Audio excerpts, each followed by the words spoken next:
Hello and welcome to Hankley Common Golf Club. My name is Mike Harris, I'm editor of Golf Monthly, and I'm joined today by Rob Smith, who oversees the top 100 rankings with us. We're just about to produce our new top 100 rankings, which will be for 2019-2020 period. It's a really exhaustive process that we go through every 2 years. Rob oversees it.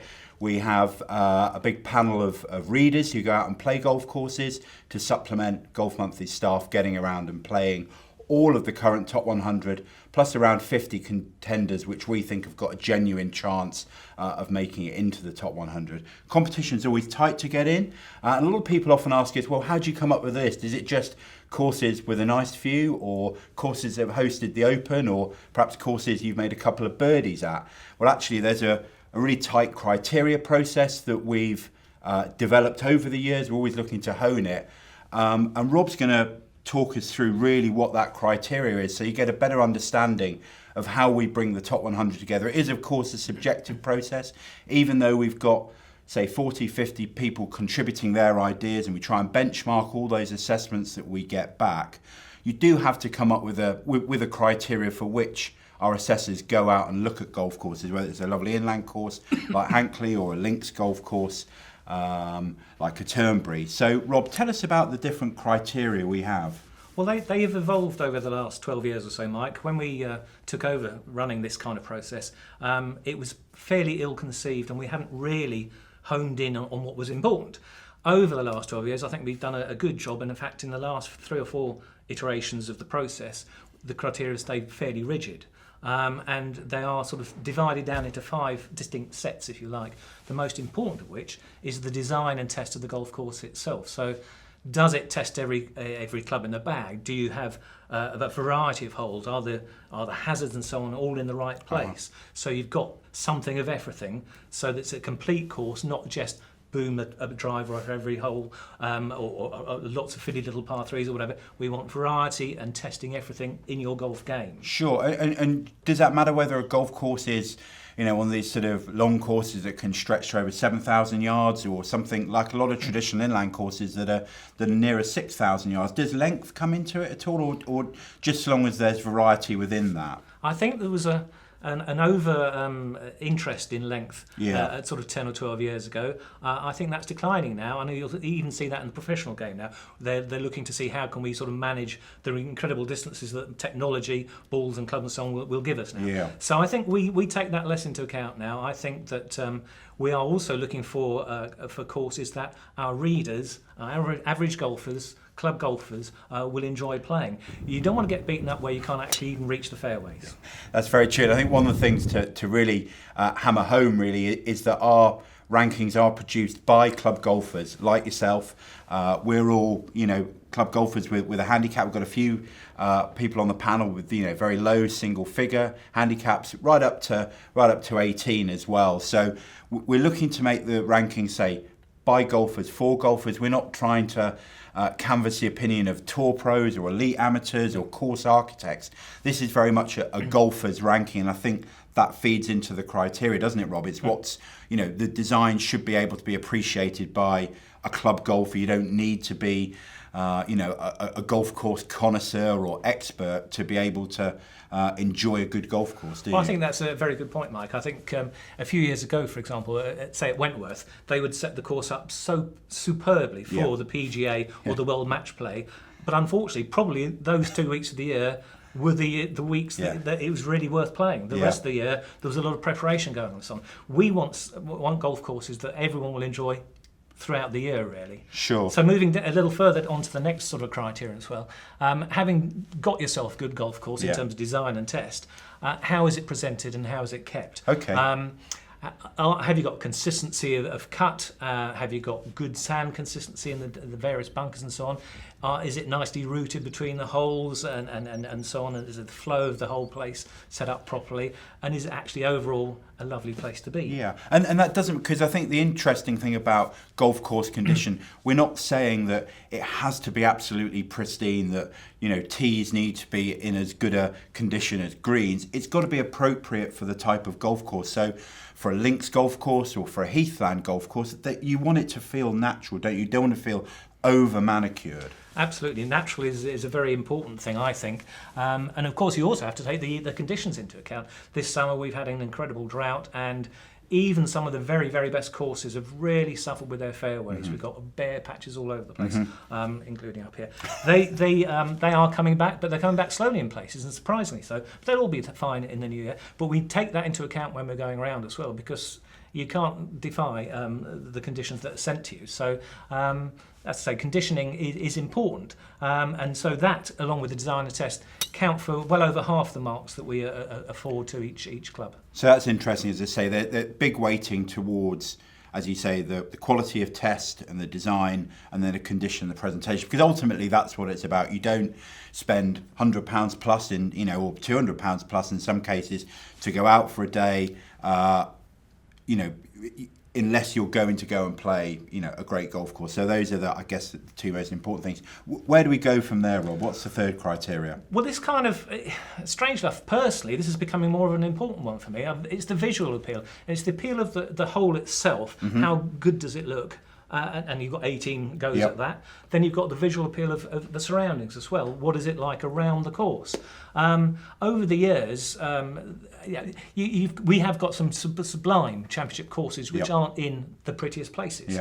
We've got some wonderful hidden gems, for want of a better word, that are in the most wonderful, beautiful places. So that's the next criteria. How good does it look? Because really, when we're out there playing golf, we want to enjoy what we're seeing all the way. And I think that's a really important point, that we can't always guarantee we're going to turn up and play well.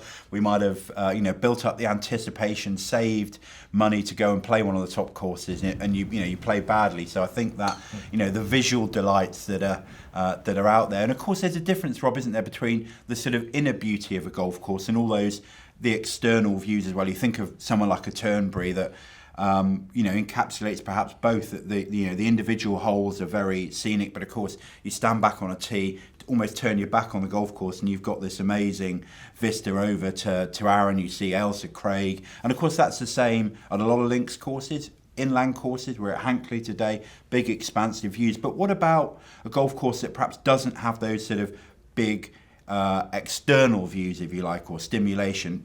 There can still be inner beauty, can't there? Oh, they absolutely can. We were lucky to go up together to Lytham earlier this summer, and that's a prime example. I think they have an absolutely pristine golf course, superb design, really testing, genuinely an open championship test, no problem.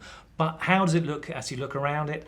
It's not great looking outside, is it? It's the holes themselves are absolutely fantastic, but you're never going to go there just for a walk because you're not going to think this is a beautiful place to be. You're going to think this is just a stunning golf course. Absolutely. So, that interesting trade-off there between, inner beauty and that wider external beauty. From there, Rob, where do we go? Well, we're going down to the lesser markings now, because it's all about the whole experience. And the next would be the club's facilities. So the practice ground, the warm-up areas and so on. Then it gets into things like the welcome and so on as well, which are important and become increasingly so. You want to enjoy your day out, particularly if you're paying top dollar. You want to enjoy the whole experience. So do you get a nice meal? Is there a halfway house? That kind of stuff. It's not part of the course, but it is part of the experience. And we'd almost, or in fact, we would look right down to things like what's the club website like? Is it, does it really make you want to go and play the course? Is it presenting Does it tell you what you want to know? Absolutely. Do you know absolutely what the dress code is? What the visitor days are? Can you book online? Things like that.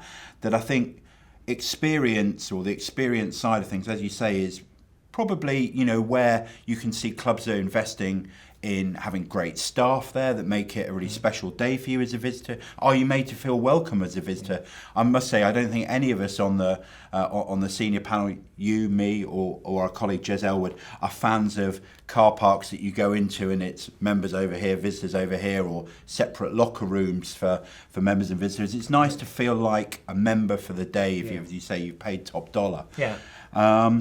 So that sort of club facilities thing, as Rob said, is there a good range of food on offer? They got a good beer behind the bar. Very important for some of us. Very important for both Rob and I. If you've not played well, that off-course experience. Are the locker rooms nice? Are they up to date? Are they in keeping with the rest of the club? Those are all really important things and elements that go to make up a trip to a top 100 golf course really special. And then our final criteria, Rob? Well, our final one is, and we've said already, Yeah. and we will always say it's a subjective process, the whole thing. It's the most subjective of all. It's the experience. How have you felt? How have you enjoyed your day out? It's a very difficult thing to quantify. It's just you want to go home, and as you drive home, think, "Wow, that was a great day out. I loved that place. I want to go back." Yeah. So that kind of emotional heart stuff is really important as well. Again, it's difficult to quantify, but I think it's important because ultimately it's supposed to be a game to enjoy, and we want to go out and enjoy it. I guess it sort of is almost a mark out of 10 for the feel good factor Yeah. of the club you've been to, the course you've played. And as I say, because golf is such an emotive game, it's so visual. Did you go home? Did you think, wow, as you say, played all the holes over in your mind? Did you then want to talk to your friends about that course, that club? Say, you know what, you must go and visit X or Y. I think that word of mouth, we're trying to encapsulate it. It is, as you say, very subjective. But I think rankings by their very nature are subjective. When people say this is the definitive list of the 100 best courses, we wouldn't subscribe to that. We don't profess to have the absolute definitive answer to this. You may disagree, may well disagree. In fact, we hope you do disagree with some of the positions we have, some of the clubs or courses we have in the list, some of the courses we don't have in the list. One of the things as well, Rob, that we introduced when we last did the rankings 2 years ago is we decided to not include what we call exclusive golf courses, and those are ones where you can't go and pay a green fee, where you could only play if you are a member or the guest of a member. And I think that we want to try and make that came back from feedback actually from our readers, from our online community, that they felt they didn't want to be told about or they didn't feel it was appropriate for these courses that you couldn't play to be included in our rankings. And that's something that we gave a lot of thought to, and it's, not everybody agreed with us, but we want it to be a top 100 that you can play. We did, and I actually do think it is absolutely the right thing to do in the UK and Ireland.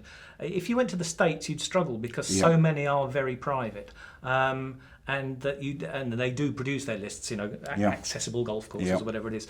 But I think to have this list here that are ones that any one of our readers can, and there are lumpy green fees at places, but you can aspire to these places, you can save up, there can be special occasions or whatever. They are, ticking off the list is just a wonderful thing to do. If you've got a list you can't tick off, that's really frustrating. Here you've got a list you can tick off, and many people really seem to enjoy that. Yeah, and I think, our view's very much been that, we communicated this policy to all the clubs who were going to be affected by it. And I know that a number of them are considering whether they might open up some slots for visitor play, I guess, if they're bothered enough about being in the rankings. And some of them just won't be interested. They'll have a particular business model, or their idea will just be, we're going to create this fantastic playground. And all these exclusive courses are, they have a lot of money spent on them, great investment happens, and sometimes we're lucky enough to get invited to them. They are fantastic golf experiences, but I think, as you say, Rob, we wanted to, not frustrate our readers and our online audience by putting, courses in that you couldn't play. So it's a constantly evolving process, our top 100. We feel I've got our criteria pretty set. We were changing the marks a little bit a while back, but they're very settled down. They've been settled for a few iterations.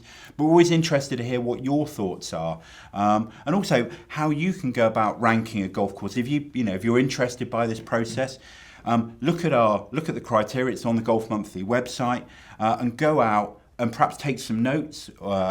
Either on the way round or when you get home, and think, okay, well, I've been to this course. It may be a course that's in our top 100 or not in our top 100. How would you rank it? And I think you then begin to be able to benchmark courses. It's, that's all part of the process. We have all these hundreds of assessments come in. Rob, sort of sits and pores over them. We ask our assessors to look at what courses they think are on a par with the one they visited.